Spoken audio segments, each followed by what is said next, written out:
नमस्कार सबाइके रुचि रसिक चैनेले आपनादेर सबाइके स्वागत।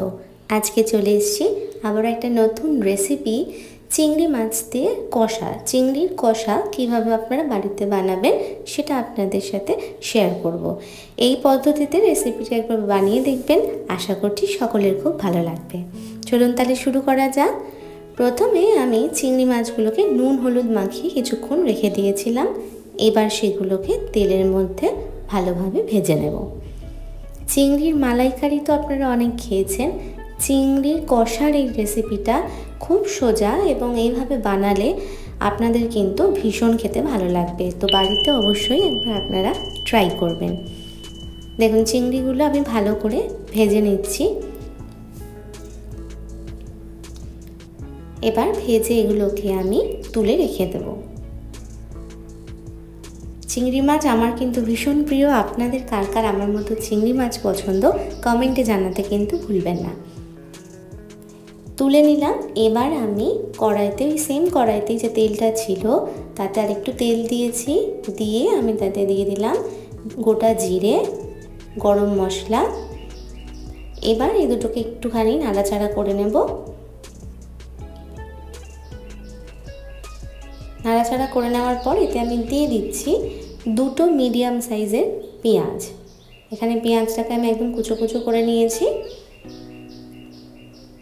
যেহেতু কষা তো পেঁয়াজ তো লাগবেই।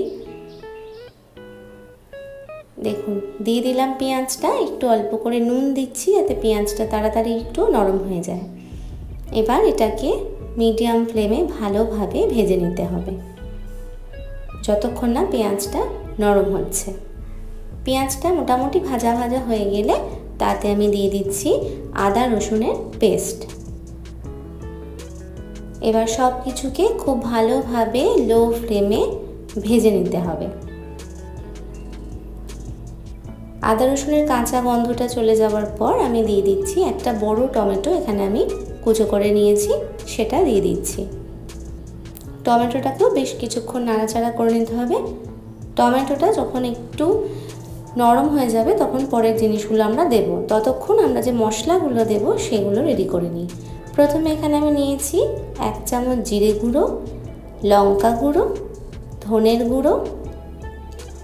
আপনারা আপনাদের চিংড়ির পরিমাণ অনুযায়ী এগুলো কিন্তু দেবেন। নিয়েছি হলুদ। এবার এটা জল দিয়ে আমি গুলে নেব। এটা আপনারা ডাইরেক্ট মশলাগুলো ওই কড়াইতেও দিতে পারেন, কিন্তু সেক্ষেত্রে অনেক সময় লেগে যায়, তাই জন্য আমি এটাকে অল্প একটু জল দিয়ে গুলে নিয়েছি। টমেটোগুলো যখন নরম হয়ে যাবে তখন এই গুলে রাখা জলটা কিন্তু দিয়ে দিতে হবে। এবার এটাকে কভার করে 3 থেকে 4 মিনিট কুক হতে দেব যাতে টমেটো আর পেঁয়াজ পুরোপুরিভাবে নরম হয়ে যায়। দেখুন 3-4 মিনিট ঢাকা দেওয়ার পর এবার এটাকে আস্তে আস্তে লো ফ্লেমে ভাজতে হবে যতক্ষণ না পর্যন্ত এটা থেকে তেল ছাড়তে শুরু করছে। ভাজতে ভাজতে দেখবেন যখন দেখুন আমারটা এরকম সাইড থেকে তেল ছেড়ে ছেড়ে আসছে তখন বুঝতে হবে আপনাদের কষানো কিন্তু হয়ে গেছে।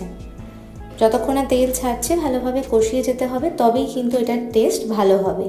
এরপরে কষানো হয়ে গেলে অল্প জল দেব, কারণ এটা কিন্তু একটু ঘন হয়, মানে একটু গ্রেভিটা কম থাকে। কষা যেহেতু সেহেতু জলটা কমই দেব আমি এখানে। যখন জলটা ফুটে উঠবে তখন তাতে আমি ভেজে রাখা চিংড়িগুলো দিয়ে দিচ্ছি।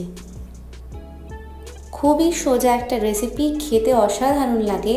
আপনারা পুরো ভিডিওটা দেখুন। চিংড়ি দেওয়ার পর কিন্তু আমি আরও 2-3 মিনিট ঢাকা দিয়ে রাখবো যাতে মশলার সমস্ত ফ্লেভারগুলো চিংড়ির মধ্যে চলে আসে। বাড়িতে ট্রাই করলে আমাকে অবশ্যই জানাবেন আপনাদের কেমন লাগলো। আর ভালো লাগলে কিন্তু লাইক শেয়ার করতে ভুলবেন না। ভিডিওটিতে একটা কমেন্ট করে যাবেন আপনাদের কেমন লাগছে আমার ভিডিও। রান্না প্রায় কমপ্লিট। এবার নামাবার আগে আমি কিন্তু অল্প একটু গরম মশলার গুঁড়ো ছড়িয়ে দিচ্ছি। রান্না শেষ হয়ে যাওয়ার পরে যে গরম মশলা দিয়ে দেওয়ার পরই কিন্তু সার্ভ করবেন না। গ্যাসের ফ্লেমটা বন্ধ করে দিয়ে এটাকে কিছুক্ষণ ঢাকা দিয়ে রেখে দেবেন। দেখবেন পুরো ফ্লেভারটা রান্নাটার মধ্যে চলে আসবে। কিছুক্ষণ ঢাকা দেওয়ার পর এটা সার্ভ করলে কিন্তু খেতে বেশি ভালো লাগলে, সাথে সাথে সার্ভ করলে সেই ফ্লেভারটা আসে না। কিছুক্ষণ ঢাকা দেওয়ার পর আমি প্লেটে সার্ভ করে নিয়েছি। দেখুন দেখতে যেমন সুন্দর হয়েছে খেতে ততটাই সুন্দর হয়েছে। কেমন লাগলো জানাবেন। দেখা হচ্ছে খুব তাড়াতাড়ি আবার কোনো একটা নতুন ভিডিও নিয়ে।